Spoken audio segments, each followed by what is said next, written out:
sembahyang tarawih, sembahyang witir, dan kita berzikir dari la ilaha illallah juga dalam bentuk jemaah. Kita juga berdoa kehadrat Allah Ta'ala, yang doa yang dianjurkan dalam bulan Ramadan ini. Doa yang kita baca setiap 4 rakaat, kita baca Allahumma inna nas'aluka ridhaka wal jannah. Kita minta Allah Subhanahu Wa Ta'ala membuka pintu syurga pada bulan Ramadan ini. Dan itu yang kita minta juga secara berjemaah. Inilah apa yang didatangkan di dalam surah Al-Fatihah. Kita baca hari-hari surah Al-Fatihah. Ayat yang berbunyi yang Allah datangkan, iyyaka na'budu wa iyyaka nasta'in. Dalam tafsiran surah Al-Fatihah ini menjadi satu pembahasan. Kenapa Allah Ta'ala mendatangkan dalam bentuk nunul jamaah. Nunul jamaah maksudnya, kalau belajar bahasa Arab disebut na'budu. Na'budu tu nun tu menunjukkan makna kami. Kenapa Allah tak datangkan dengan lafaz a'budu? Kenapa Allah datangkan na'budu? Kenapa kami bukan aku? Di sini ulama membahaskan sesungguhnya perkataan na'budu didatangkan dalam bahasa Arab sebagai fi'il mudhari' menggunakan lafaz kami adalah menunjukkan sesungguhnya ibadah yang paling baik bentuknya dan yang paling sempurna adalah dilakukan dalam bentuk jemaah. Alhamdulillah, sepanjang Ramadan ini itu sembahyang bukan senang untuk dapat sembahyang sebulan Isyak, Maghrib, Jumaat. Dan sembahyang Isyak, Tarawih, witir dalam bentuk jemaah. So ini salah satu bentuk yang Allah sendiri gambarkan dalam surah Al-Fatihah. Alhamdulillah. Dan jemaah ini menjadi satu syiar pada agama kita. Maksudnya, saya ingat lagi guru saya, Fadilatul Syekh Khalil Ismail Ilyas. Saya mula berguru dengan dia di Unisha. Kemudian saya terus ikut tarbiyah dia. Dia kata masalah Islam khususnya di Malaysia ni, dia kata yang aku nampak sebelum aku datang ke Malaysia, aku nampak Malaysia ini agama negara Islam yang ada nama di peringkat antarabangsa Islam. Tapi bila masuk saja dalam negara Malaysia ini, dia tengok umat Islam banyak yang bersifat anania. Sifat anania maksud apa? Sifat aku. Maksudnya sifat mementingkan diri. So berjemaah, kesatuan Islam, persaudaraan Islam itu adalah syiar yang besar. Terus Allah gambarkan dalam surah Fatihah tadi, perbuatan ibadah dalam bentuk jemaah itu sebagai satu bentuk perbuatan yang sempurna di kalangan umat Islam, dan bahkan dia menjadi satu syiar kepada umat Islam. Kerana kesatuan dan persaudaraan inilah menjadi syiar bagi umat Islam. Walau apa jua dalam keadaan sekalipun, mereka tetap dengan kesatuan mereka. Kesatuan itu bukan disebabkan keduniaan. Kata Fadilatul Syekh, kita nak menghimpunkan umat Islam mudah. Betul tak? Kenduri boleh berhimpun, ceramah politik boleh berhimpun, bahkan boleh menghimpunkan jutaan, puluhan ribu. Tetapi kata Fadilatul Syekh, untuk menghimpunkan hati, benda yang sangat susah. Jadi kita duduk bersama kita, kan, walaupun kadang duduk dalam masjid, walaupun duduk dekat majlis kerakyatan, majlis perkahwinan, boleh jadi duduk sebelah-sebelah, duduk saling senyum, tetapi hati kita tak tahu. Kata Fadilatul Syekh, kita ni banyak mujamalah gadibah, bermuka-muka, bahkan berdusta. Depan senyum, bila balik duduk tarik mentah, duduk cerita buku kawan-kawan kita, saudara kita, sesama kita. Maksudnya kesatuan tadi perlu ada satu titik kesatuan kerana Allah Ta'ala. Dan hari ini Alhamdulillah kita satu, kesatuan kita, jemaah kita hanya tidak lain tidak bukan untuk mendapat keridhaan Allah di sepanjang bulan Ramadan. Alhamdulillah. Kerana apa? Perpecahan itu membawa kepada kelemahan, kesatuan itu membawa kepada kekuatan kita Islam. Dan kesatuan kita hanyalah untuk satu sebab, kerana Allah Ta'ala, bukan kerana untuk mendapat balasan ataupun keduniaan, bukan unsur keduniaan. Yang mana Apabila kita bentuk kesatuan ibadah kita hanya untuk semata-mata mendapat keredaan Allah. Dan di kalangan kita ni mungkin ada yang orang yang paling bertakwa, kan? Kita dulu orang, kan saya imam ke depan, saya tidak orang paling makbul, tidak. Ada di kalangan kita yang paling bertakwa, yang sebab doa dia, sebab amin dia, Allah angkat dia. Sebab Allah Subhanahu Wa Taala sesama kita yang apabila kita duduk kesatuan semata-mata merendah diri untuk beribadah kepada Allah Taala, masing-masing kita label ni sama di sisi Allah Taala. Yang membezakan kita adalah ketakwaan. Kata Allah Subhanahu Wa Taala dalam Al-Quran, inna akramakum indallahi atqakum. Hanya saja yang tinggi, yang Allah paling muliakan di kalangan kamu adalah yang paling bertakwa. Allah tak tengok orang ni miskin ke, orang ni kaya ke. Di sisi Allah Ta'ala, ketakwaan itu. Dan boleh jadi di antara kita ni ada yang paling takwa di sisi Allah Ta'ala. Dan berkat doa dia, tawadhu' dia, rendah diri dia, Allah angkatkan doa kita semua disebabkan dia. Mudah-mudahan insyaAllah. Itu sebagai mukadimah. Okey, boleh jadi apa yang saya nak sampaikan hari ini telah pun disampaikan oleh doktor guru, para asatiza, para ustaz.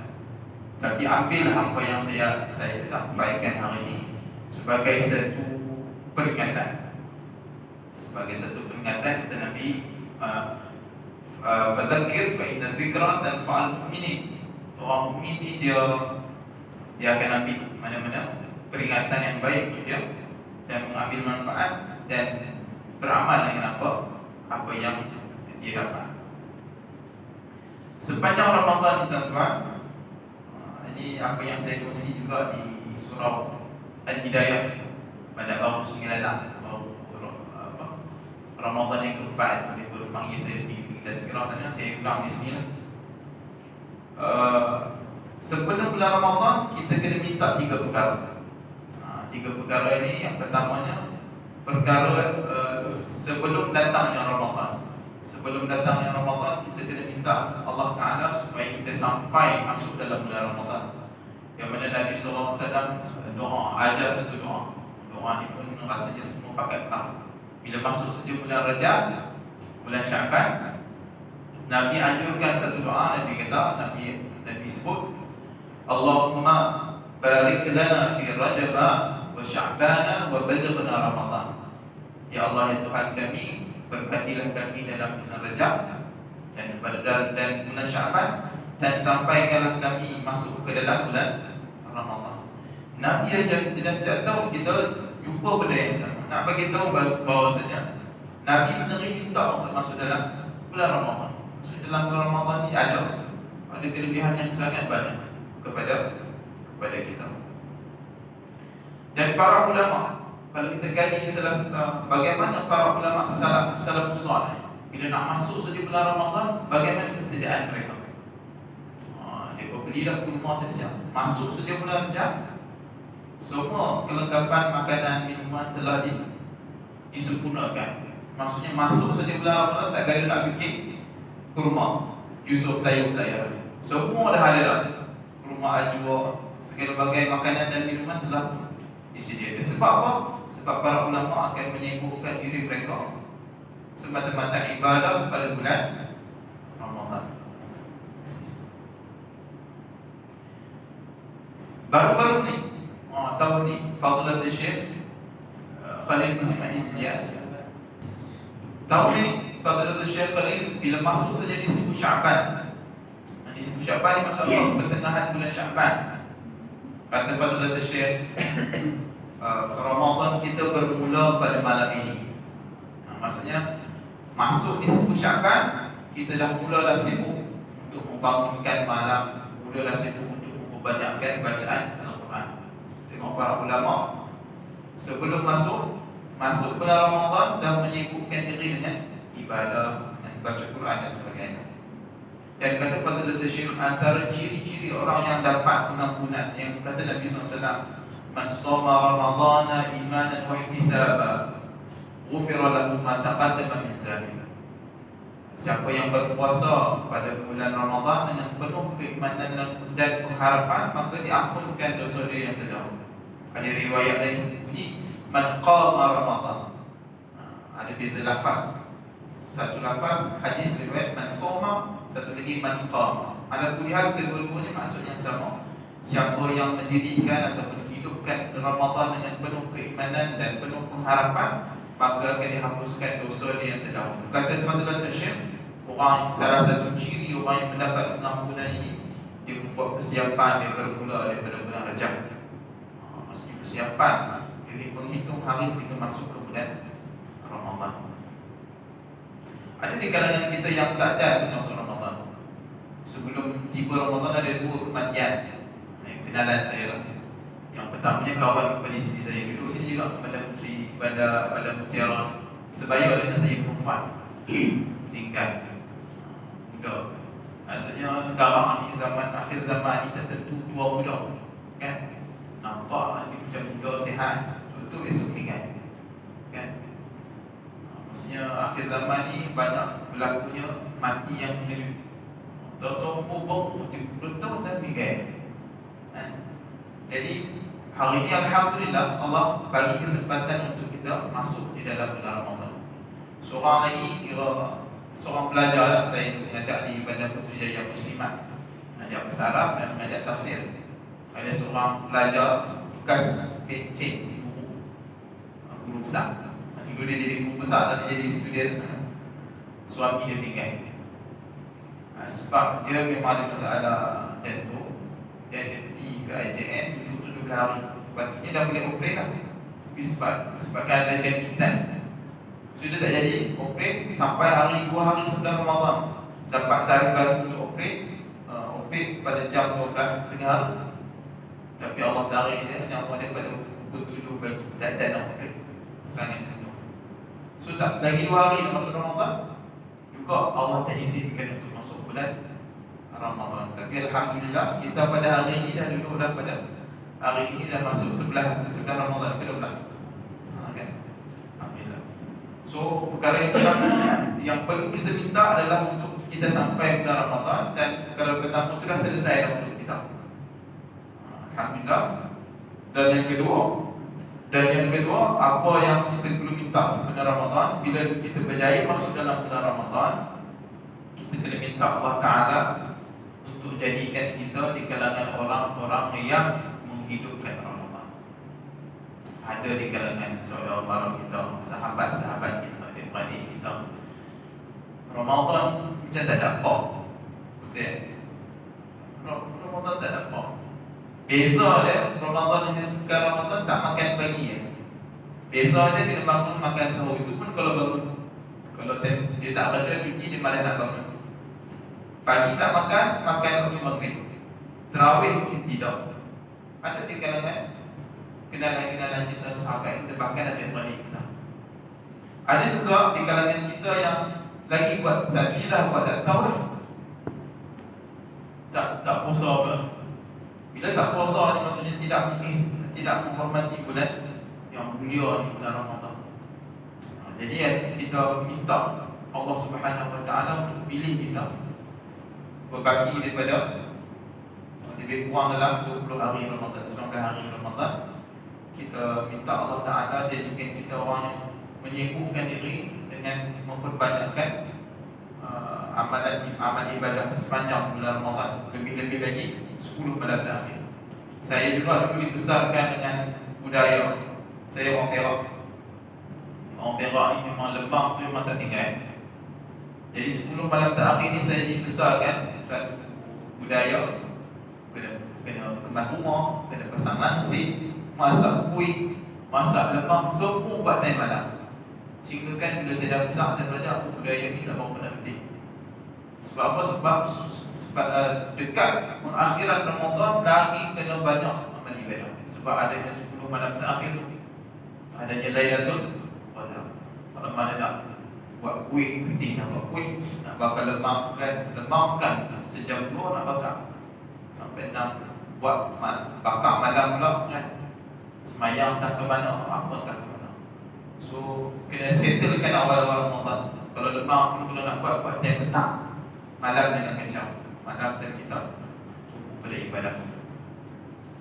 Jadi kita minta Allah Subhanahu Wa Taala agar baki Ramadan yang ada masih tak terlambat lagi, ada lebih kurang 19 hari ulun insya-Allah. Untuk kita dapat memaksimalkan usaha kita dalam memperbanyakkan ibadah. Kata Fadilatul Syekh, ibadah bermula daripada niat. Niat yang ibadah, satu ibadah yang salihah, satu perbuatan yang baik bermula daripada niat yang baik. Niat kena ada. Patutnya niat kita pasang sebelum Ramadan. Masuk Ramadan kita cuma laksanakan niat kita.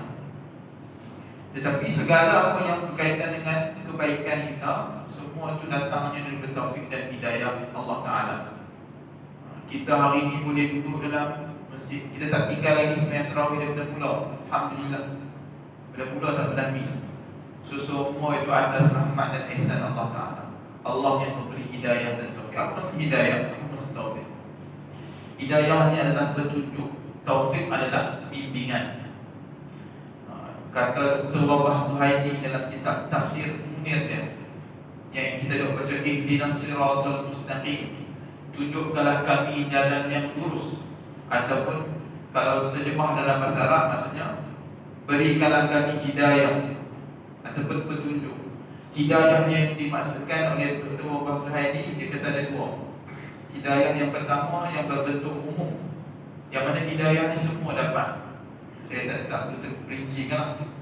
Tapi yang dimaksudkan hidayah yang kita minta dalam surah Al-Fatihah itu adalah hidayah yang khusus, hidayah taufik wal ma'unah.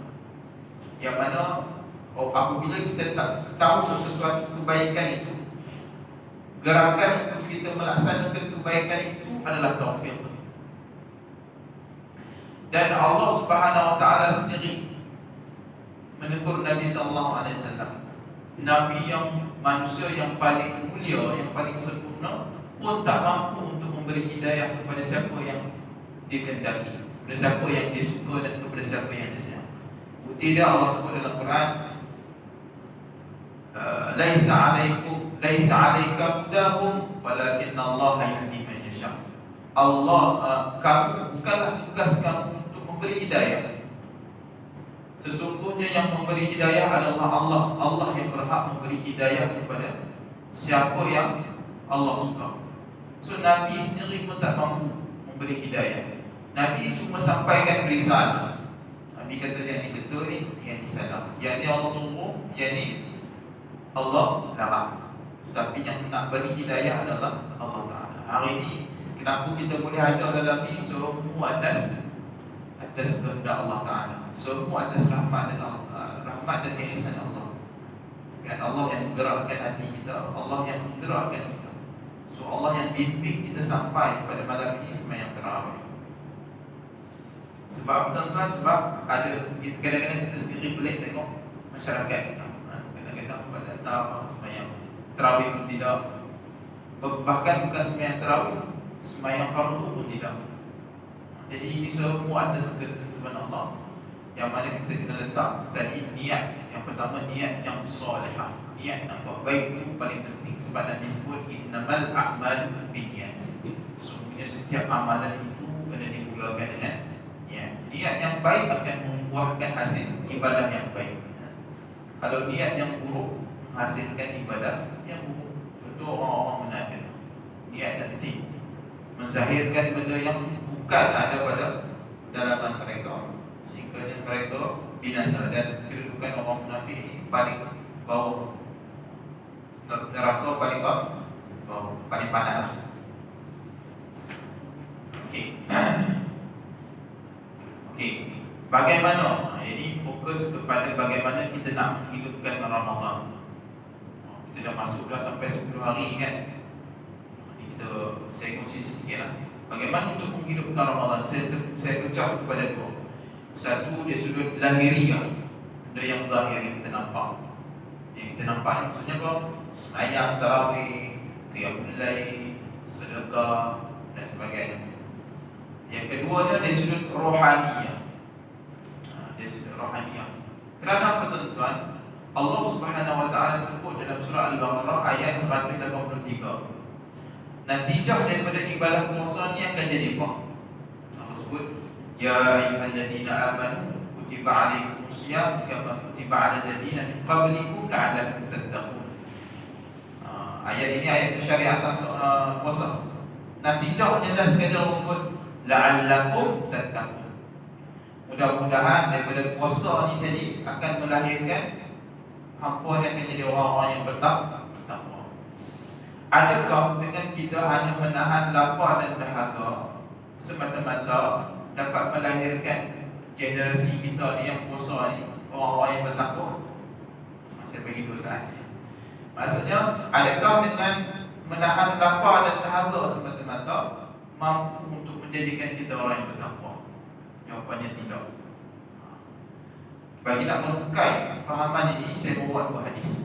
Hadis Nabi SAW yang pertama bunyi, laisa as-siyamu minal akli wasyarabi, innamas siyamu minal lagwi wa rafasi. Nabi kata, hadis yang pertama, Nabi kata, tidaklah puasa itu daripada menahan lapar dan dahaga. Ini Nabi sebut. Innamas siyamu, sesungguhnya puasa itu menahan diri, mencegah diri daripada lagwi. Lagwi maksudnya lawa maksudnya perkara-perkara yang lalai. Warrafasi, dan daripada perbuatan kecakapan yang keji dan hina. Ini satu poin yang Nabi sebut. Puasa ni bukan semata-mata menahan diri daripada lapar dan dahaga saja, tetapi menahan seluruh anggota badan kita, perbuatan kita daripada perkara yang lalai, yang lama. Duk gelak bawah, dan tengoklah Maharaja lawak. Duk gelak bulan puasa ni kan ulang dari sama dengan Isra. Yang lama duk gelak daripada pagi sampai malam. So itu bukanlah ciri orang yang berpuasa, kata Nabi. Ataupun selalunya lah, selalunya kalau geng-geng makcik-makcik lah kalau puasa nak masak, sampai masak dia cerita rumah sebelah tak simpulan orang tu duk kata macam-macam. So kadang-kadang bila orang duduk bahasa kata-kata yang keji, kata Nabi, ini bukan ciri orang yang berpuasa. Maksudnya puasa bukan semata-mata menahan diri daripada lapar dan dahaga. Bagaimana kita nak menghidupkan Ramadan? Secara zahirnya kita nampak puasa kita, semayang kita, tarawih, baca Quran dan sebagainya, itu lahirnya. Di sudut dalaman diri kita perlu ingat bukan semata-mata menahan lapar dan dahaga. Satu lagi hadis yang Nabi sebut, as-siyamu junnah. Kata Nabi, puasa ini adalah perisai. Fala yarfus wala yajbun. Orang yang berpuasa ni, dia tidak akan melakukan perbuatan yang keji. La yarfus, tidak akan buat benda yang keji, benda yang hina. Wala yajhal, dan tidak akan membuat perbuatan orang-orang yang jahil. Seumpama orang yang tak ada agama, yang tak ada akhlak. Inilah ciri orang yang berpuasa.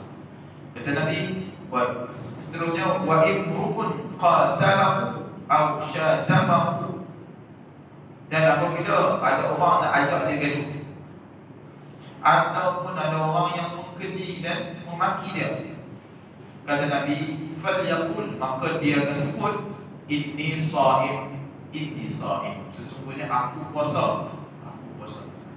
Gambarannya yang Nabi bagi tahu bahasanya orang yang puasa, yang kita faham lapar dan dahaga. Tapi satu sudut yang lain, Nabi cuba nak habaq bahasanya orang yang puasa ni bukan sekadar-kadar puasa menahan perut daripada lapar dan dahaga, tapi dia menjaga, dia menahan pandangannya daripada yang haram, dia menjaga telinga daripada perkara yang haram, dia menjaga lisan daripada bertutur perkara yang haram. Pergaduhan antara dua mukmin juga benda yang haram, yang berdosa. Ada satu hadis yang dikata, fal qatilu wal maqtulu finnar. Ada dua orang mukmin bergaduh.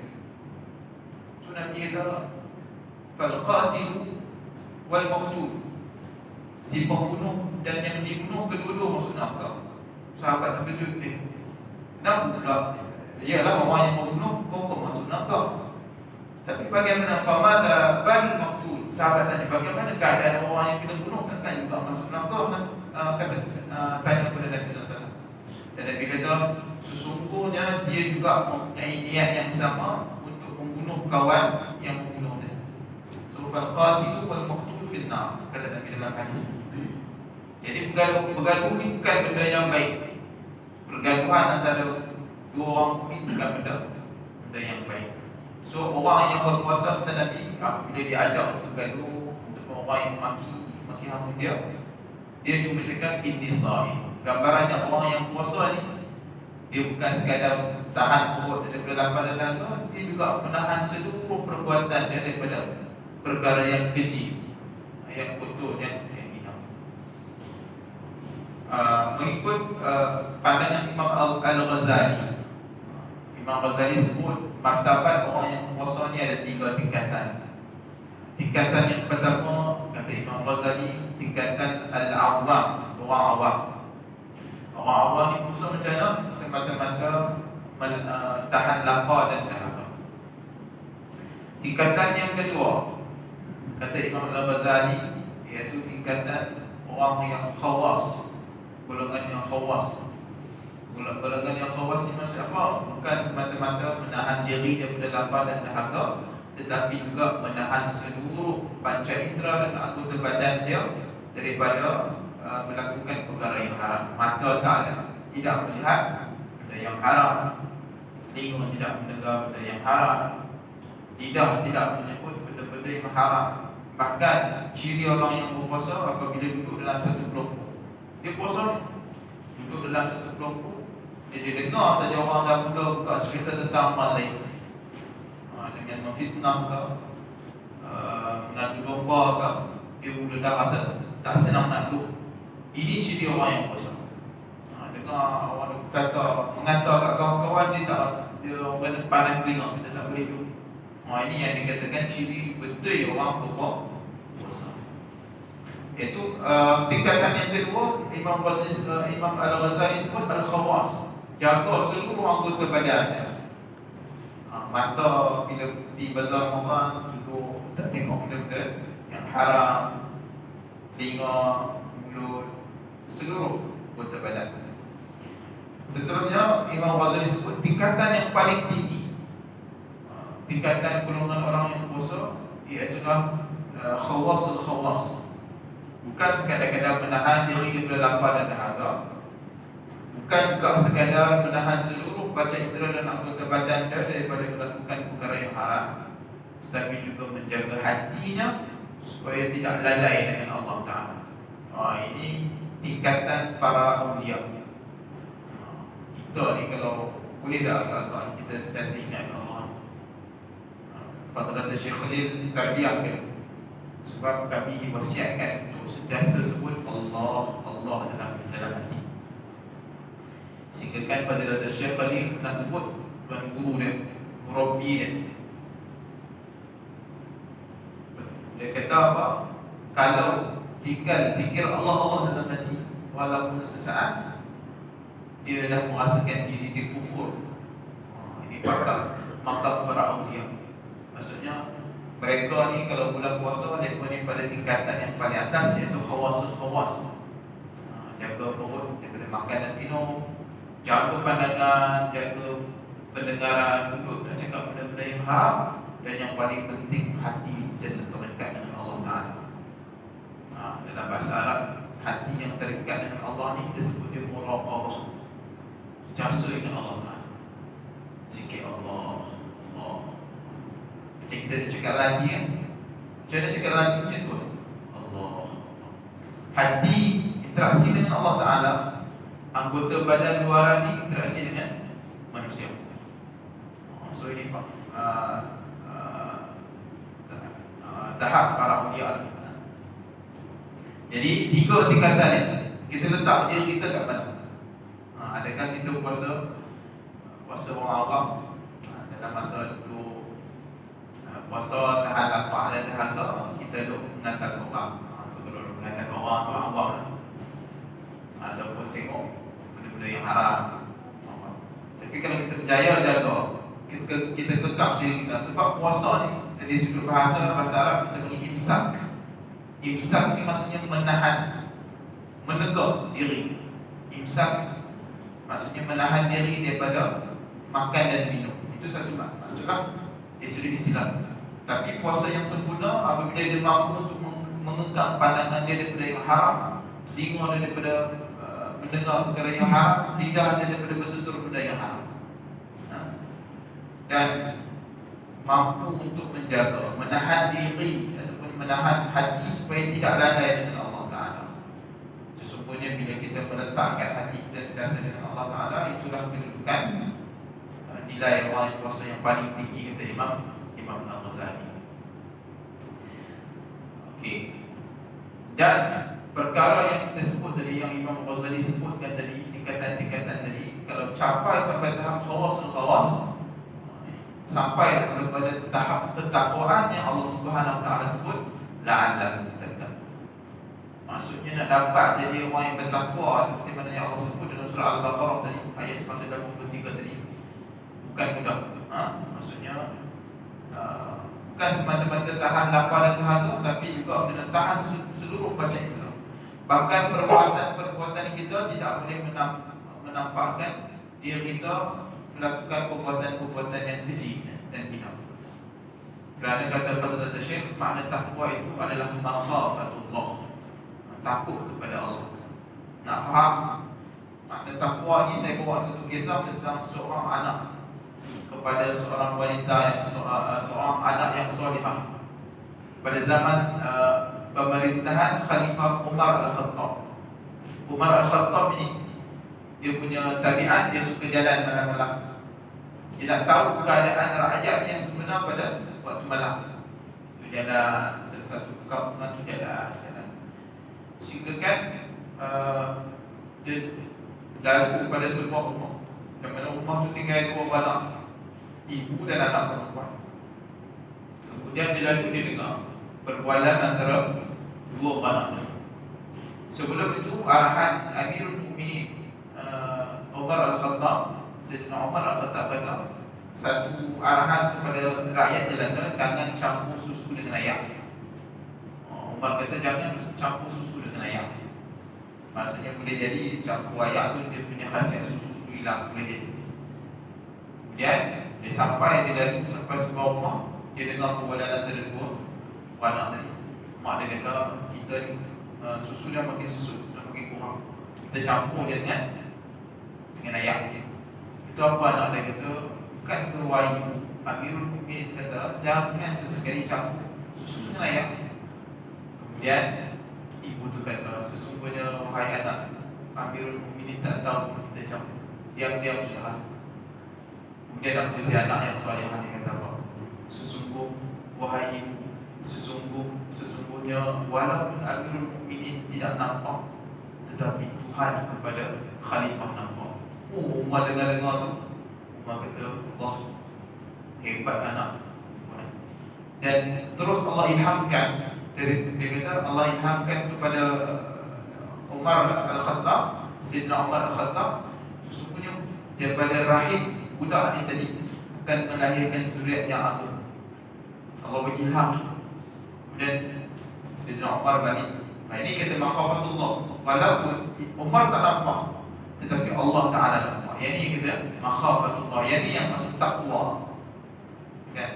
Kita meninggalkan sesuatu perkara yang buruk kerana takut kepada Allah Ta'ala. Kita puasa, kita tinggalkan melihat perkara yang haram, mendengar yang haram kerana Allah sesungguhnya akan melahirkan generasi takwa daripada ibadat puasa. Kemudian Umar balik rumah dia. Dia tanya kepada anak-anak lelaki dia, siapa yang nak kahwin, siapa yang nak nikah. Ada seorang anak dia kata, saya orang dia. Kemudian dikahwinkan anak Sayyidina Umar tadi dengan anak perempuan dia. Dan daripada rahim perempuan itulah lahirnya salah silap seorang khalifah yang agung, iaitu Umar bin Abdul Aziz. Umar bin Abdul Aziz ini dia punya cerita dia sebagai khalifah. Dapat nanti jadi khalifah 40 hari tak keluar rumah. nangis.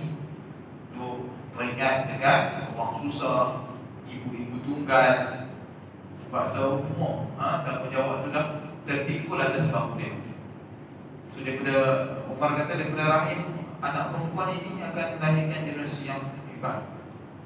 Pada silsilah daripada rahim anak perempuan inilah silsilah kepada lahirnya seorang pemimpin yang agung yang kita sendiri tahu nama, iaitu Umar bin Abdul Aziz. Daripada ketakwaan dia melahirkan generasi yang hebat. Jadi kesimpulannya tuan-tuan dan puan, pada perkara yang kedua yang kita minta hari ini, kita masih lagi dalam bulan Ramadan, kita minta kepada Allah Ta'ala diberikan kekuatan. Kita masa mula ni kita punya momentum laju kan, awal-awal Ramadan boleh baca saya 20 sehari 3 juzuk. Mai hari yang kelima dia dah loy, mana nak baca lagi apa semua tak dapat lagi 3 juzuk. So kita minta kepada Allah Ta'ala beri kekuatan untuk semakin pengakhiran Ramadan makin tiba, kita makin kuat kita punya semangat kita untuk terus amal ibadah. Sebab kita orang kata panas mula-mula, ada kata dia sejuk-sejuk, lama-lama terus tak baca Quran terus kan. Kita minta Allah Ta'ala terus istiqamah dalam memperbanyakkan ibadah kita. Itu yang kedua. Dan yang ketiga, apa yang kita perlu minta sepanjang bulan Ramadan, iaitu selepas selesai bulan Ramadan, para ulama salafus salih bila habis saja Ramadan, mereka terus bermunajat selama 3 bulan. Munajat untuk semata-mata mohon kepada Allah supaya Allah terima Ramadan yang lepas. Maksudnya habis daripada Ramadan, sepatutnya kita teruskan munajat kepada Allah, minta Allah terima sungguh-sungguh ibadat kita sepanjang bulan Ramadan. Dan apabila Allah terima dan Allah jadikan kita fitrah, ain fitrah kan, kita suci macam mana lahir, suci daripada segala dosa. Minta kepada Allah Ta'ala untuk kita diterima Allah segala amalan kita, puasa kita, sembahyang kita, dan mudah-mudahan di situ Allah mengampunkan segala dosa kita. So sepanjang bulan Ramadan ini, dua perkara yang kita perlu dua perkara yang perlu kita waspada. Yang pertama adalah perkara yang boleh membatalkan puasa. Ini kita dah belajar dalam buku fiqh. Perkara yang membatalkan puasa perlu kita jaga. Yang kedua, perkara yang boleh membatalkan puasa kita. Perkara yang boleh membatalkan pahala puasa kita. Dua benda yang berbeza. Yang pertama, perkara yang membatalkan puasa. Yang kedua, perkara yang boleh membatalkan pahala puasa kita. So tinggalkanlah perbuatan yang kita sendiri tahu perbuatan itu keji, perbuatan itu tidak baik di sisi Allah Ta'ala, kita tinggalkan. Dan sebagai penutup, saya bawakan satu kalam Syekh Khalil Ismail Ilyas. Kata Syekh Khalil, Ramadan ini mentarbiah golongan selemah-lemah iman, dan juga mentarbiah golongan yang kuat imannya. Kata Fadlatul Syekh, Ramadan ini mentarbiah golongan selemah-lemah iman. Yang dimaksudkan adalah apabila datang Ramadan, kita menjadikan Ramadan ini bulan untuk mensucikan dosa kita. Ini kata Fadlatul Syekh, selemah-lemah iman. Maksudnya kita gunakan Ramadan ini untuk kita hapuskan dosa terdahulu. Tetapi Fadlatul Syekh kata, Ramadan ini juga mentarbiah golongan yang kuat imannya. Apa maksud Fadlatul Syekh? Iaitu golongan yang apabila datang Ramadan menjadikan persiapan untuk diri dia untuk menghadapi bulan yang mendatang. Beza. Yang pertama tadi, lemah iman, menjadikan Ramadan untuk hapuskan dosa yang terdahulu. Tapi Fadlatul Syekh kata, golongan yang kuat iman dia menjadikan Ramadan ini untuk mentarbiah diri kita, menguatkan iman dia, menguatkan ketakwaan dia untuk menghadapi bulan-bulan yang mendatang, sehingga sampai Ramadan tahun depan pula. Jadi ala kulihat kedua-duanya kita nak. Satunya kita rekat kita lemah lainan kita. Kita berbanyak dosa, kita rasa diri kita memang kita nak Allah hapuskan segala dosa kita, dan dalam masa yang sama Ramadan ini menjadi persiapan untuk diri kita untuk menghadapi bulan-bulan yang akan datang. Kalau dalam bulan Ramadan kita boleh bagi masa sikit untuk baca Quran, kenapa tidak di bulan-bulan yang lain? Kalau di bulan Ramadan kita boleh bangun qiyamul lail, kenapa tidak di bulan-bulan yang lain? Ini yang dimaksudkan oleh Fadilatul Syekh. Ramadan ini adalah satu medan tarbiyah untuk mempersiapkan diri kita untuk menghadapi bulan-bulan yang mendatang. Sekedar itu, mudah-mudahan ada yang apa yang disampaikan sebentar tadi beri manfaat kepada semua, dan apa yang baik itu datang daripada Allah Taala, yang kurang itu daripada kelemahan diri saya sendiri. Aku qauli hadza wa astaghfirullah li wa lakum. Assalamualaikum warahmatullahi wabarakatuh.